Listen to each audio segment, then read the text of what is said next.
Ever feel like you're putting in the hours trying to learn something new, maybe like English, but it just feels like you're running a race with no finish line? Oh, definitely. Like you're stuck in the slow lane sometimes. Exactly. Yeah, you're not alone there. Yeah. So this deep dive is really all about how to actually stick with learning. We're focusing specifically on, well, mastering English. It's such a common challenge, isn't it? You start off all excited, full of energy, Right. but then, well, life happens. Progress feels maybe slower than you hoped, and that initial buzz can kind of fade. Totally. It takes a hit. So we're going to explore some ways to, keep that fire burning. That's the plan. How to stay motivated. And think about it being confident in English. It's not just about, like, passing some tests. No, not at all. It really opens things up, Yeah. access to global culture, connecting with people, literally all over the world. Huge. And it can seriously boost your opportunities, whether you're thinking, I don't know, career stuff, travel. Or even just understanding movies or music better. Yeah. Or just geeking out on international content online. That feeling when you finally get a complex conversation where you can say exactly what you mean in English. It's a massive win. A really good feeling. It really is. And that feeling itself, that's got to be a huge motivator, right? It is, definitely. Yeah. But getting there takes a bit more than just, wanting it badly. Right. Good intentions aren't quite enough. Exactly. It's more about understanding how learning actually works and setting yourself up for success, like for the long haul. Okay, so one thing that really jumped out is this idea that learning a language, it's more like training for a marathon than, say, a quick sprint. That's a really great analogy. We live in this world of, like, instant everything, right? So how do we adjust our expectations for something that genuinely take time? That's a crucial point. Our brains, they don't just absorb everything overnight. I mean, think about the forgetting curve. Oh, yeah, I've heard of that. Right. If you don't keep reinforcing what you learn, you naturally start losing some of it. It's just how memory works. So knowing that helps us understand that hitting plateaus, Hmm. that's normal. It's not failure. Absolutely not failure. It's totally normal. It's really about building sustainable habits, not chasing some mythical idea of instant fluency. Okay.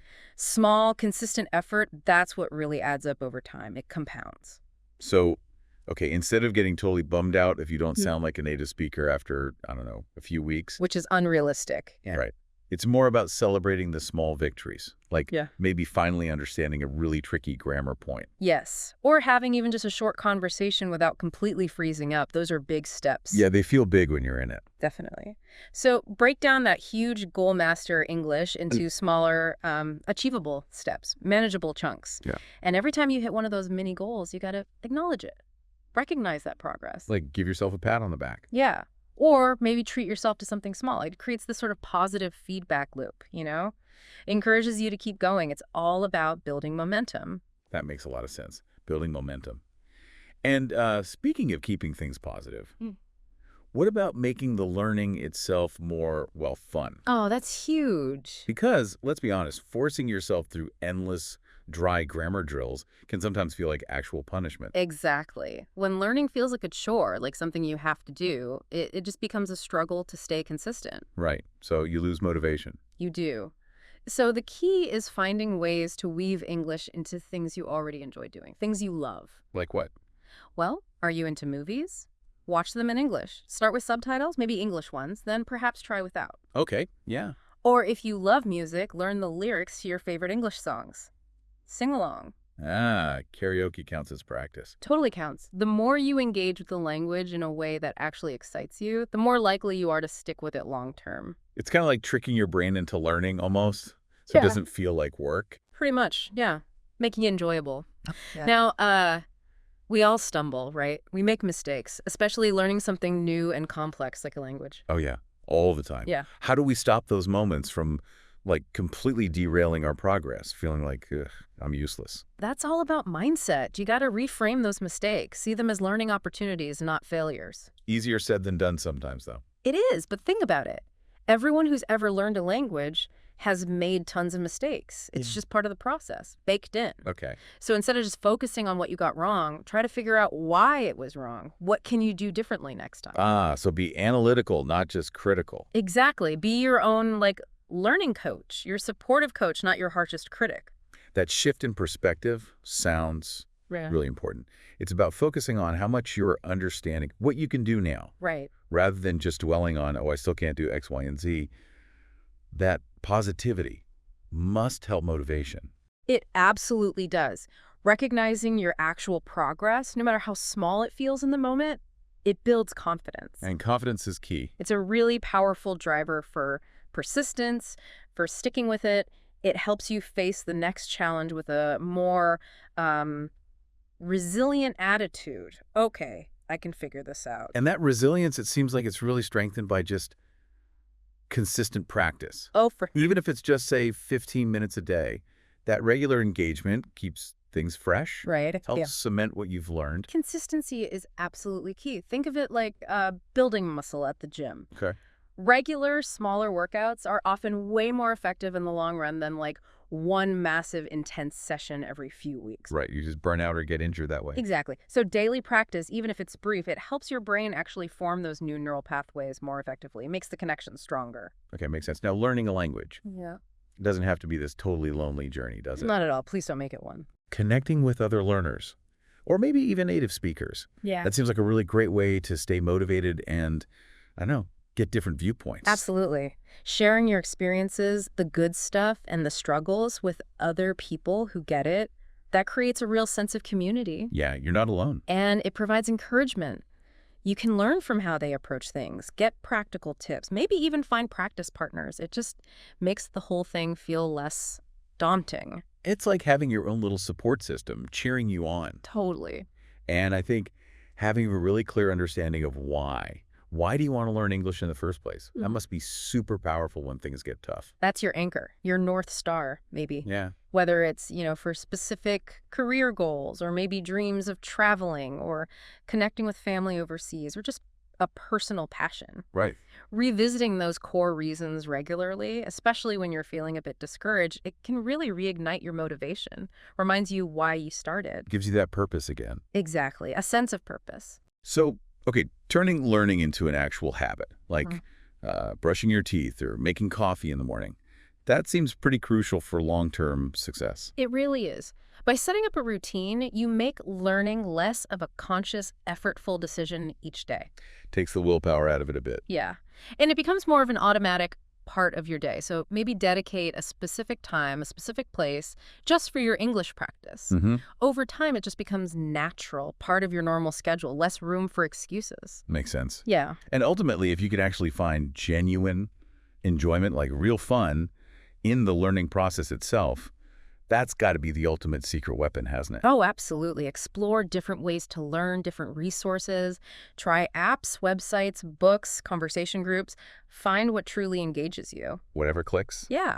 Because when you're actually enjoying what you're doing, you're just so much more likely to stay motivated, stay consistent, that intrinsic motivation. It's incredibly powerful. And it's okay to, lean on other people sometimes for support, encouragement, when you need it. Yeah, definitely. Don't feel like you have to go it alone. Don't be afraid to ask for help or just share your frustrations sometimes. Yeah, venting helps. It does. Building that supportive network can make a huge difference. Friends, family, language partners, online communities, whatever works for you. Just having people who understand the journey, who get it, they can provide really invaluable encouragement and perspective sometimes. So summing up a bit, patience really is a virtue here. You have to give yourself time to learn, time to grow, without putting crazy pressure on yourself. Language learning, it's a gradual thing. It takes time. So yeah, be patient with yourself and accept that progress isn't always a straight line upwards. Right, there will be ups and downs. Totally normal. Expect them. Even don't let the downs derail you. And maybe to help with that patience, it sounds like tracking your progress, even in small ways, could give you a real boost. Like seeing how far you've come. Yeah, it provides actual, tangible evidence that your effort is paying off. How would you do that? Well, you could keep a language learning journal, maybe note down new words or phrases you learned or things you understood that week. Okay. Or use progress tracking features if you're using apps. Or even just take a moment sometimes to reflect, like, wow, 6 months ago I couldn't do this, but now I can. Seeing that growth. Seeing your growth, exactly. Yeah. It can be incredibly motivating, especially when you feel like you're stuck. And tailoring your learning to your own interests, going back to making it fun, that must play a big role in sticking with it, too. Oh, absolutely. Right. When you're learning about topics that genuinely interest you, maybe it's science or fashion or video games, whatever, Right. you're just far more likely to stay engaged and motivated. It makes the learning feel relevant to you, personal. Not just some abstract school subject. Exactly. And those little rewards we mentioned for hitting milestones, Yeah. they don't have to be anything big or expensive. Yeah. Just a small way to acknowledge your hard work, keep that positive momentum going. Like watching an extra episode of that show in English. Perfect. Or buying yourself that book you wanted. Even just small acts of self-acknowledgement can reinforce those good habits and make the whole journey feel more enjoyable. Celebrate your achievements, no matter how small they seem. Nice. And finally, just keeping those big ultimate goals in mind, why you started this whole thing, that can help push through when motivation dips, right? Definitely. Visualizing what you'll actually be able to do, what you'll achieve with better English skills. Maybe it's that dream job or traveling confidently or just chatting easily with new friends. Keeping your eye on the prize. Exactly. Keeping those goals in sight provides that powerful long-term motivation. It fuels the persistence you need. Okay, so wow, lots of great strategies there. If you ever feel like learning something new, especially English, is just taking forever. Remember, it's a marathon, not a sprint. That's key. Right. Embrace the long-term journey. Yeah, and set those small, achievable goals. Celebrate the progress you make along the way. Make learning enjoyable. Weave it into your hobbies. And be kind to yourself. Mistakes, they're just learning opportunities, remember. View them that way. And focus on what you can do, not what you can't yet. Practice regularly, consistently, even just a little bit. That builds confidence. Connect with others. Don't do it alone. Find support. Understand your personal why. What's your reason for learning? Let that fuel you. Create that learning routine. Make it a habit. And find joy in the actual process of learning itself. Surround yourself with a supportive network. Be patient. Be persistent. Track your progress somehow. See how far you've come. Personalize your learning to what you find interesting. And reward yourself for hitting those milestones. Acknowledge your effort. And always, always keep your ultimate goals in mind. Those are really the cornerstones, I think, the key things for staying engaged and motivated on your whole language learning journey. Absolutely. So here's something to think about. What's one small step, just one thing, you can take today to keep your English learning journey moving forward? Just one small action. Yeah, give that some thought.